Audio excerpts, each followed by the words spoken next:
New College was founded in 1960. In its short existence, it has built an impressive reputation based on originality and excellence in education. Most schools are merely a filling station of pumping in the facts, not letting the student feel the motivation of independent study. Our education has always focused on putting the responsibility back on the student. Rather than having majors, we have an area of concentration. Where else in Florida do you find a public school that has no grades, small class sizes, is cost-effective? New College gave me that gift of an open, rigorous academic environment. I wish everybody could go to New College to experience it. Culture is not something that comes about because of some woke ideology. It comes about because smart people come to do good education. Here's an opportunity for the American people to build an institution of academic excellence, of academic freedom, of the search for knowledge without the limitations of the state legislature or investigating committees or other problems. You come to explore niche ideas. You come to do actual research and fucking science. Ron DeSantis. Ron DeSantis? Ron DeSantis. They're going to run the place and run it very differently. New College of Florida has become the new target of Governor Ron DeSantis and his culture war. He has appointed 6 new members to the board of the New College in Sarasota. Board members include Chris Rufo, who's orchestrated the right-wing attack on critical race theory. My first priority is to abolish the diversity, equity, and inclusion programs. Board of Trustees voted to terminate the contract of President Patricia Okker. We will never surrender to the woke mob. Florida is where woke goes to die. What is going on? What is a Board of Trustees? What does this mean for us?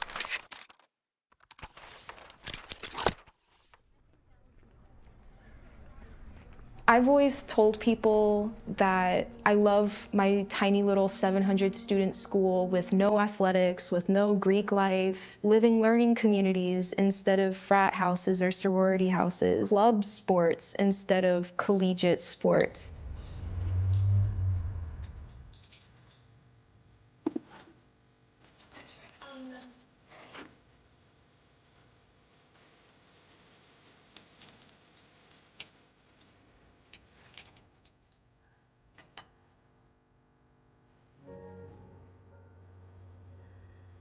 I see this email from President Okker.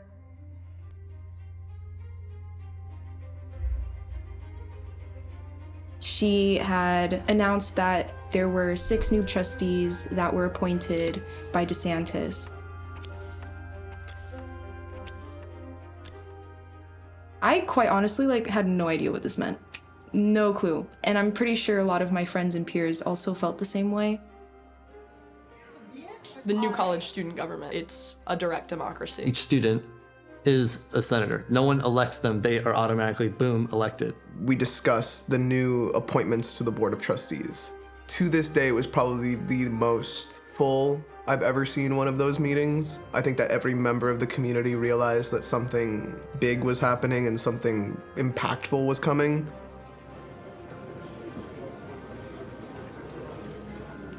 The governor and others view New College as an epicenter of wokeness. That narrative was not true. That the crisis at New College was that the student body was some radical left-leaning mob. If anyone would sit in a New College class, they would realize the diversity of opinion that's here and that no one is being indoctrinated in our classes, and that's all it takes is just sitting in a New College class for maybe half an hour. New College is just an easy target. Fair and simple. We were small, we were vulnerable. Looked like an easy win for the governor to take over this college. There was several vacancies on its Board of Trustees, and he took it as an opportunity to appoint several people to the board that many would consider allies to his education agenda. These new folks came in not really knowing anything about what they had inherited. They're just bringing in a bunch of people who don't care, and that's what's really hurting the school. If we had had a choice with this Board of Trustees takeover, we would not have supported any of it. This informal conversation with 2 of our new members of the Board of Trustees, Trustee Rufo and Trustee Spear. I think the ultimate problem, though, is not money. The ultimate problem is leadership. Yeah. No. Okay. Oh, sure. So president, oh yeah, all right. How are you planning to ensure that people like myself will not be fired next week? No one should feel intimidated.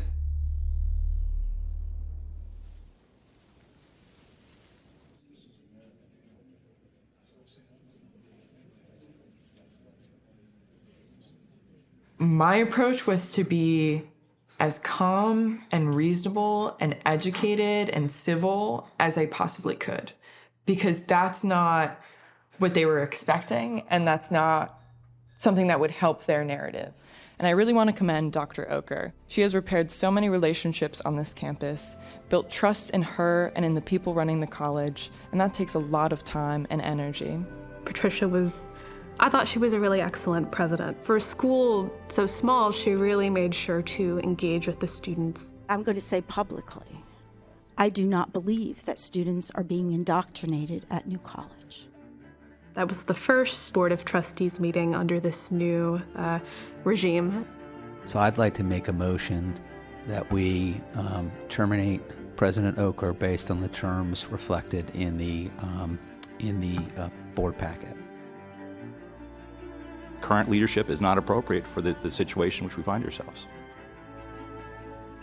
First, know that you are truly loved here, not just for what you do, but for who you are. And second, the light that is within you, don't hide it under a bush. Let it shine.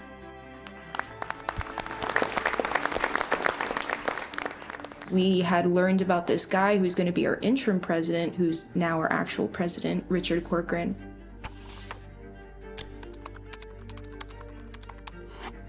They were much more wildly powerful than we are. And then that January 31st meeting really solidified those feelings of dread, and the confusion started turning into anger.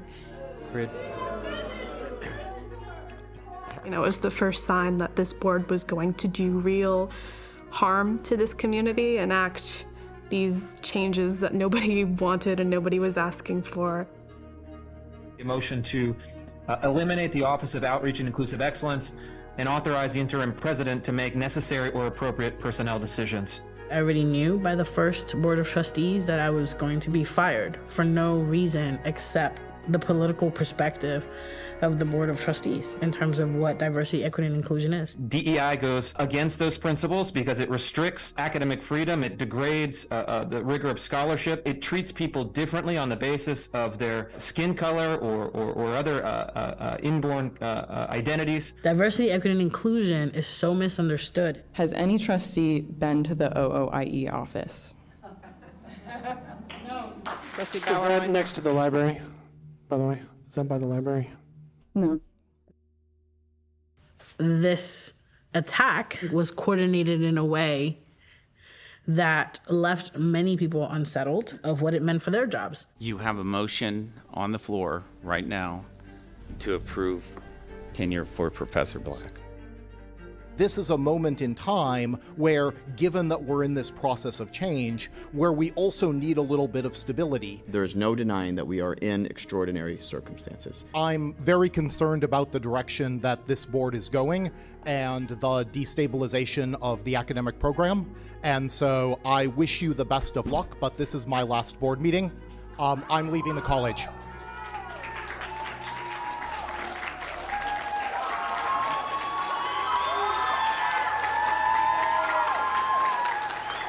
When he stepped down in the wake of the disastrous decision, I was elected to represent the faculty on the Board of Trustees.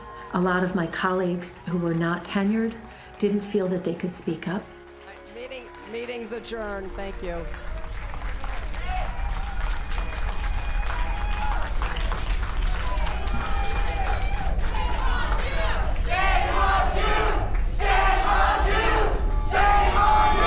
Libby Harity, our NCF Student Senate President. My name is Libby Harity. I have the privilege of serving as the Senate President of our New College Student Alliance, which is an absolute privilege because New College is my people. I was never going to transfer away from New College. They were going to have to drag me out by my hair. And so that's what ended up happening. Ron DeSantis decided to come to campus to sign this anti-diversity bill. DEI is better viewed as standing for discrimination, exclusion, and indoctrination. We protested for 6 hours. Inside, they were mocking us. I think we're louder in here than they are out there. Governor DeSantis left through the back door. Christopher Rufo decided that he wanted to walk through the group of protesters, blowing kisses at our student body. I made my way towards him and I said, "My name is Libby Harity. I am the Senate President of our New College Student Alliance, and you will listen to me." I spat towards the ground. It is alleged that some of that spittle may have landed on Christopher Rufo's shoe. 2 months later,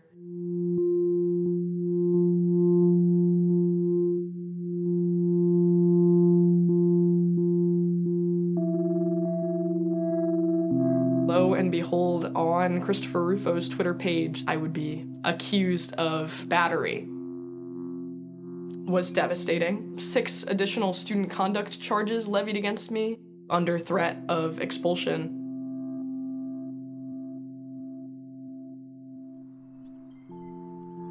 He would have the charges dropped if I were to leave and never come back. Hampshire College pulled through, where I was abandoned. There is so much grief, not even just for me, but for the 80 other kids from New College who are here at Hampshire. It is so much grief. New England is not my home. Florida is my home. New College was my home. Sarasota was my home. That was taken so violently and in such a way that now students don't know if they can call any place home. I miss the future that I had built for myself at New College.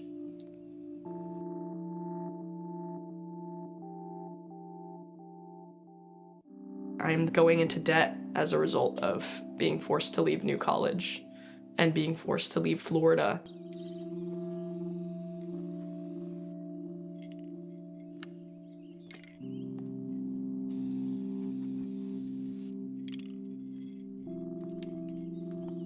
Things are going wrong in the state of Florida.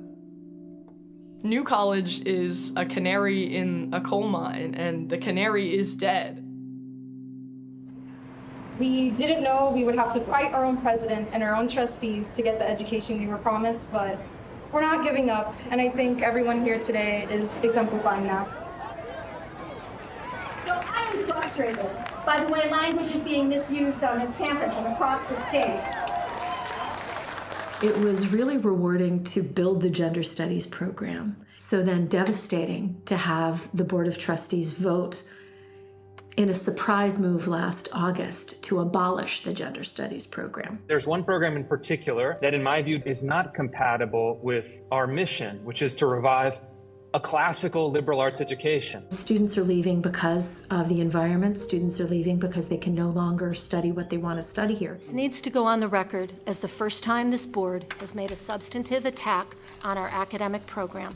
I went to school and I paid for like 3 years of college and they won't even give me the degree that I want. Why did I come here? I came here because they told me I could get any degree I want. We lost over 30 faculty members. My faculty sponsor as a policy student is an anthropology environmental studies professor. She's one of the few left that is kind of relevant to my thesis. To be an academic advisor for a student, you have to be at New College for a certain period of time. I've been through 5 advisors, and I don't even have one right now. And in my opinion, they didn't leave, they were pushed out.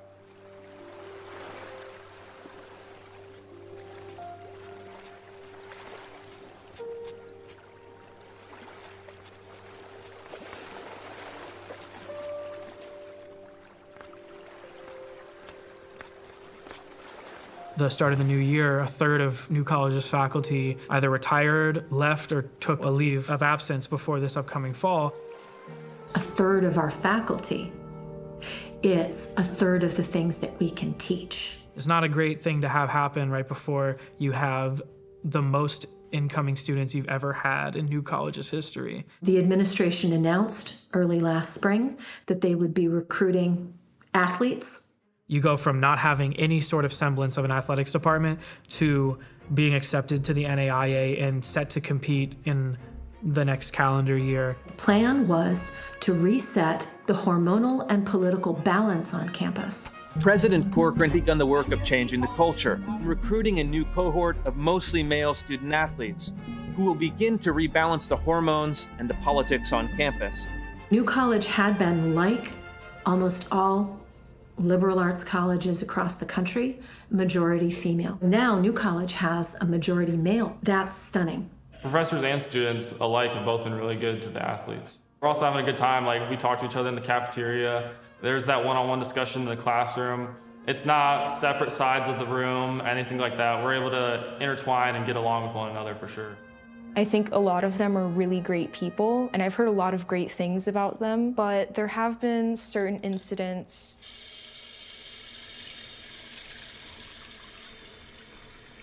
On Halloween, I dressed up and I went into the cafeteria, and as I was walking out, I had an athlete who opened the door and just goes, "What the fuck are you wearing?" And I was like, I literally turned around and I was like, "It's Halloween. I'm wearing a Halloween costume."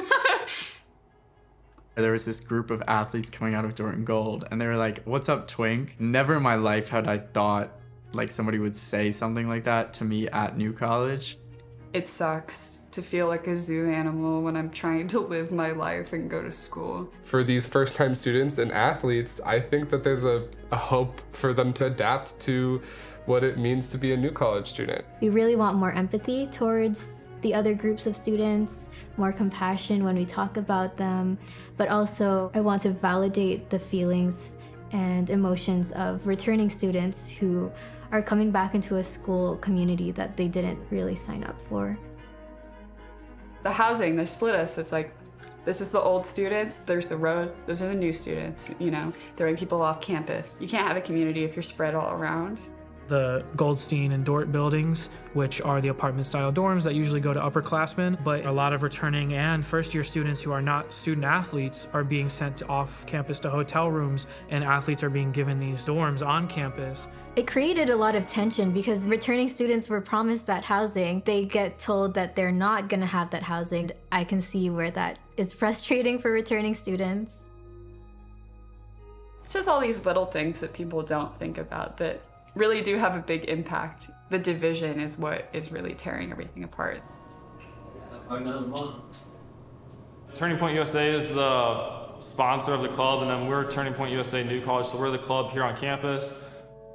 We and Turning Point USA, the sponsor, support free markets, freedom, and limited government.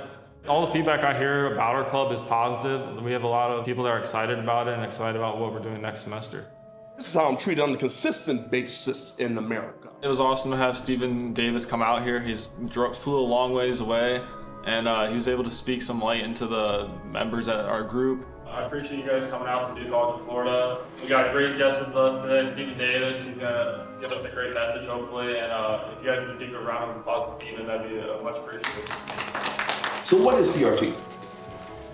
Now, Wikipedia describes CRT a bit convoluted, but that's the whole point. They want it convoluted so you don't really fully understand what it is that they're trying to promote. It demands discrimination. It demands it. You see, critical. You're talking about Marxism. So what is CRT's purpose? Well, first, it's a culturally Marxist and divisive application of racial identity politics used to create a tribalistic and racist society. I think it resonated well with the people that came, and I'm glad that he was able to share a message that he feels very passionately about. I need your help. I don't want special treatment. I just want to be treated equally. Wrong. You just got to be talking about this diversity, equity, and inclusion. Not diversity, equality, and inclusion. And that's how we put our best foot forward into combating a lot of this nonsense, especially CRT.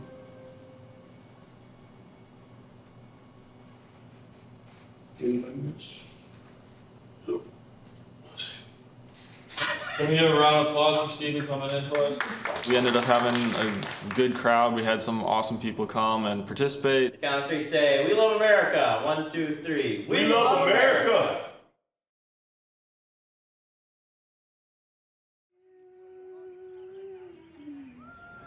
This afternoon,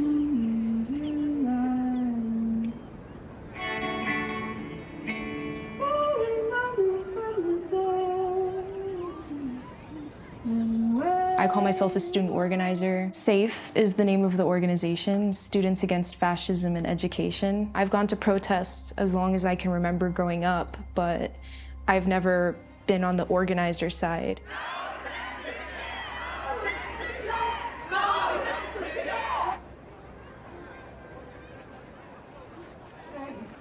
Turn me around, keep on walking, keep on talking.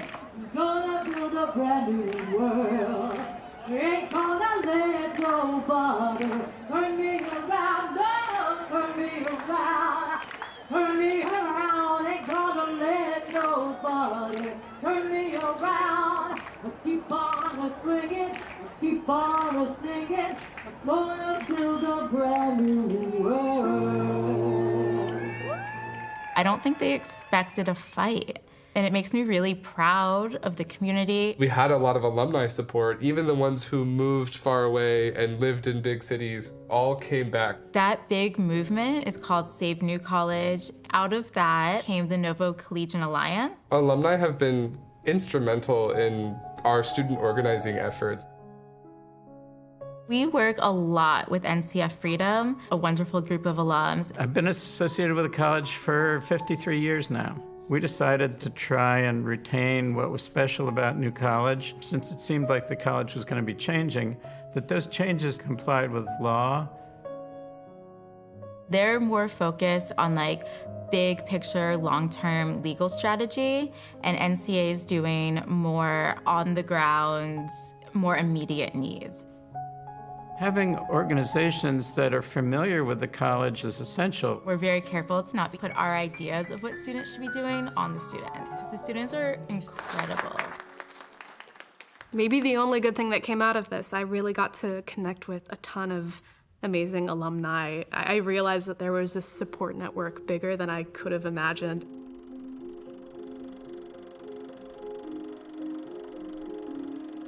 I'm gonna answer another question I'm gonna ask myself. If I had the chance to go back in time with the knowledge I have now of whether or not to go to New College still, I think I would. I mean, it's been rough this past year, but I had 2 really amazing years at New College, so I got to get a really good feel for what this place is and what it's supposed to be, really.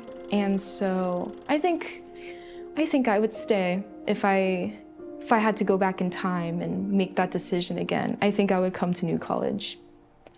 Yeah.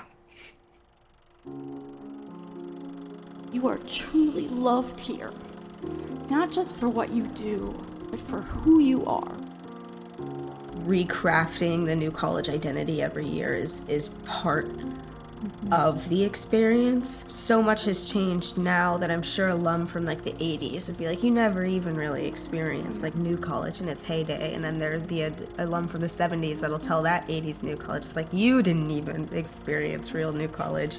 What's the authentic New College? What's the real New College? I'm going to introduce our second speaker today, Todd. So I've been asked over and over again, do you really think New College has a future? Students and faculty are the ones that make this school what it is. We make the culture, we make the student experience however we want it. New College has always been this way and will continue to be this way. We are still here, we're still queer, we're relentlessly radical, and are unapologetically ourselves, just like we've always been. If I'm the first, there's gonna be someone who is second. I'm the first, but I also won't be the last. My biggest fear is that people in charge of this whole takeover not only get away with it, but show others in other places that it is a possibility there as well. Education should be a right. It shouldn't come with compromises.